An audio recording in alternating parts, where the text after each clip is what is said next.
Those of you who are regular listeners to this program over the years have known that I've been warning about open borders, about our college campuses, about our media. And you and I have gone through this journey together, those of you who have been here a long time, over the last 2 decades.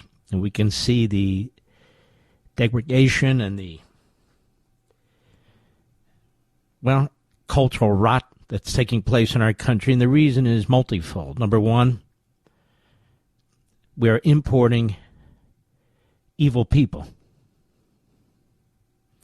Obviously not everybody, but we don't know how many.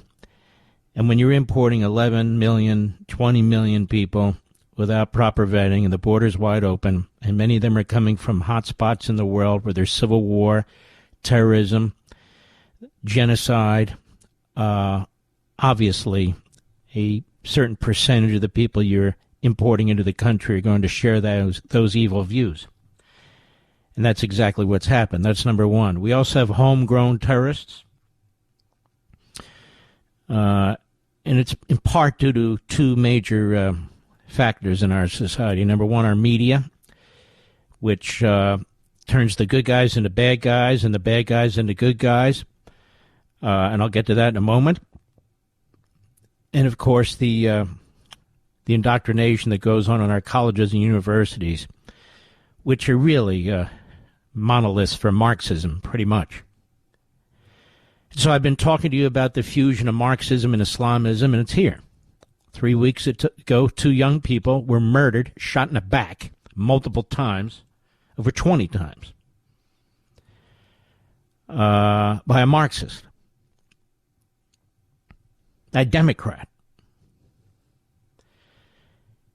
And then we have this horror in Boulder, Colorado,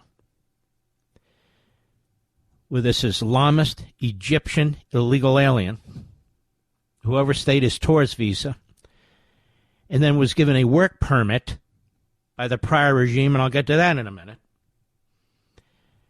decided he'd wait until his daughter graduated from college, and he had a good idea.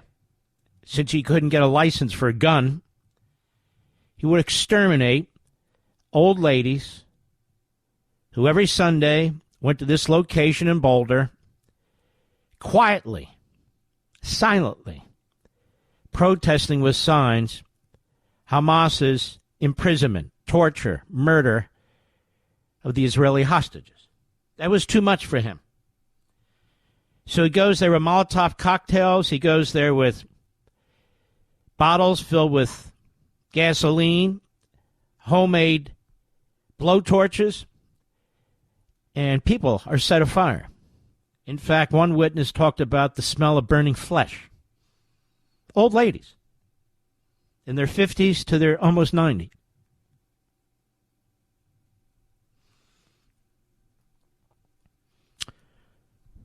And I hate to tell you this, it's going to get worse before it gets better. The 4 years under Biden, now there were other years too, but those 4 years in aggregate have done so much damage to this country. I don't know if we can reverse it. Certainly not fully. I don't know if we can. Will people here who do not want to assimilate into the country, in fact, they are here to overthrow the country. With people who come into this country with a completely different ideology and mindset, filled with hate and evil and terror in their eyes. And they come here and they're susceptible to front organizations, Islamist organizations that have built a stronghold in our country, on our universities, in the media. They have enormous influence, massive amount of backing from Qatar and Saudi Arabia and Iran and Communist China, and they are here. And we are weak, not you and me. The politicians in Washington are weak. The politicians in our state capitals are weak. The politicians in our cities are weak. And our judges might as well be working for the enemy. They bend over backwards to twist the law as if they're working for the ACLU or some defense counsel for one of these terrorists. They twist it into a pretzel. And then I have to hear from people who barely have come out of puberty, who think they know something about the Constitution, the Bill of Rights in particular, about free speech and the First Amendment, as if this is that. This country wouldn't have survived with judges like this, with morons who have no idea what the First Amendment is all about, with immigration, open immigration like this. This country would never have reached this point. And now, we're reversing course. We have an enemy within. We don't know how many, but there's a lot. We have a president and an administration that's trying desperately to do something about it. Desperately. And for that, they're called dictators. And for that, they're called 1,000 other names. What we don't have is a Democrat Party that gives a crap about this country. Tell me, who in the leadership of the Democrat Party is the most outspoken person against anti-Semitism? Fetterman. Is there somebody else? I know of nobody else. Do you? Even the Jews in the Democrat Party. They're hiding. Don't give me Schumer. He's disgusting.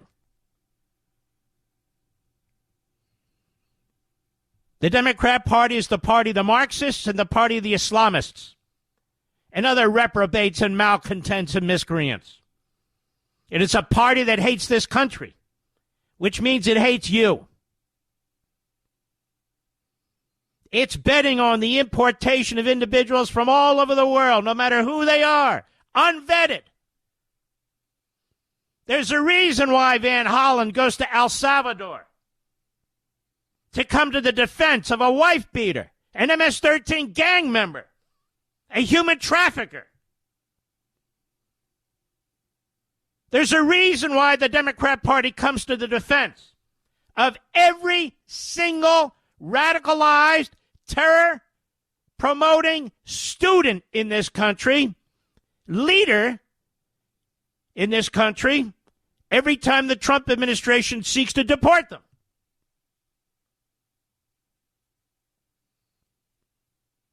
Do the Democrats sound like they're concerned about any of this? Do the media sound like they're concerned about any of this? Other than a handful like Fox and so forth. Do they? Well, the media shouldn't, because it's played a major role in this. Because their filthy, lousy lies continue to brainwash the sick and the Islamists and the Marxists. Because they are Islamists and Marxists.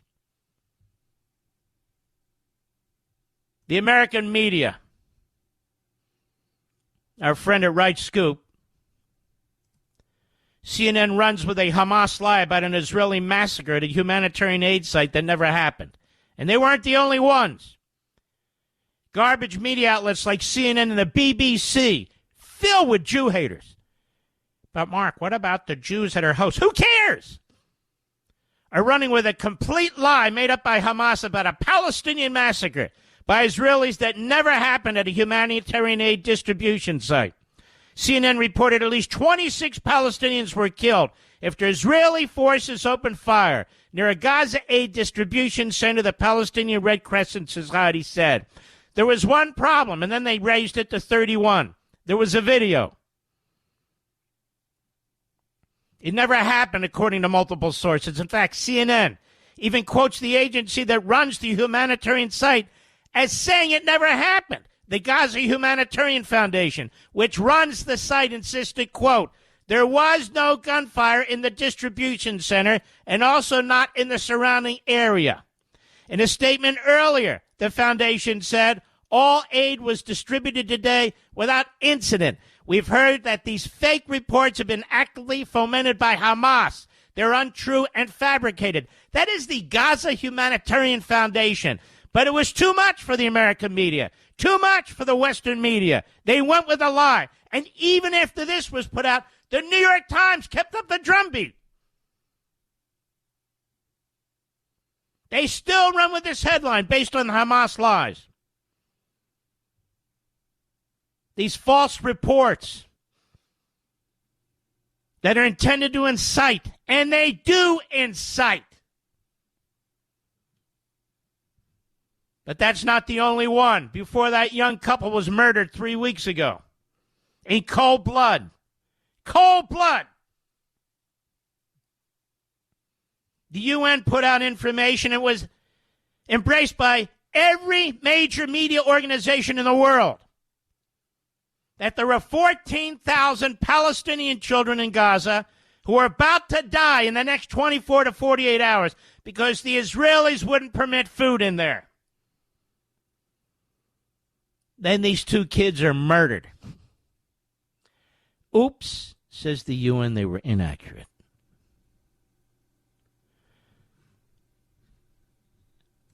National Review.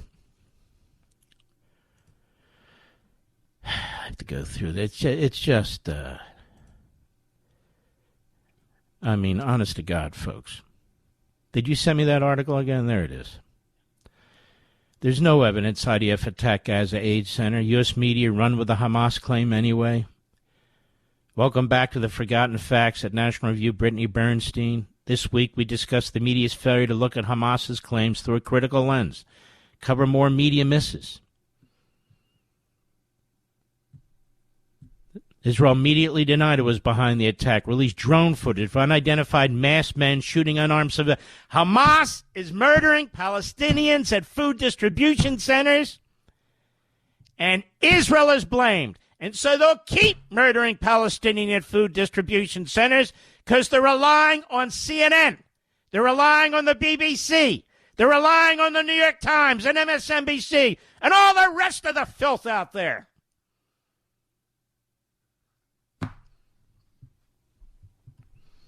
Disgusting.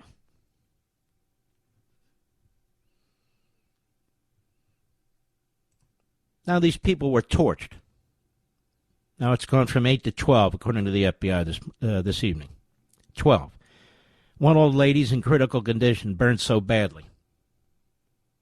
The smell of burning flesh.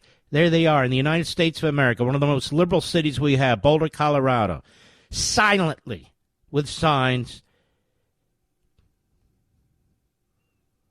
calling for the release of the hostages by Hamas. And they're set on fire by some piece of crap. I don't know how it is. I don't get this. One thing I don't understand, Mr. Producer. I understand he's there with his homemade fire hose and all the rest of it. I don't know what it is. I honestly believe if I had been there, I would have tried to tackle this guy. Wouldn't you? No, Rich? There's no way I could stand there and watch this. You know, if you live in a state, ladies and gentlemen, that allows you to legally carry a weapon, and if you're of sound mind and you get a license, number one, to have the weapon, and number two, to carry the weapon, this is why you do it. To come to the rescue of people or to save yourselves. What I'm saying should not be controversial. For the left, it will be. But the left is destroying the country, so I don't give a damn what the left has to say. I could care less. I keep warning about this revolution by immigration. I keep warning about the Islamists, the Islamo-Nazis, as opposed to the reformed Muslims. And they're the target too, by the way. These colleges and universities, arrogant presidents and staff and faculty, they can all go to hell as far as I'm concerned.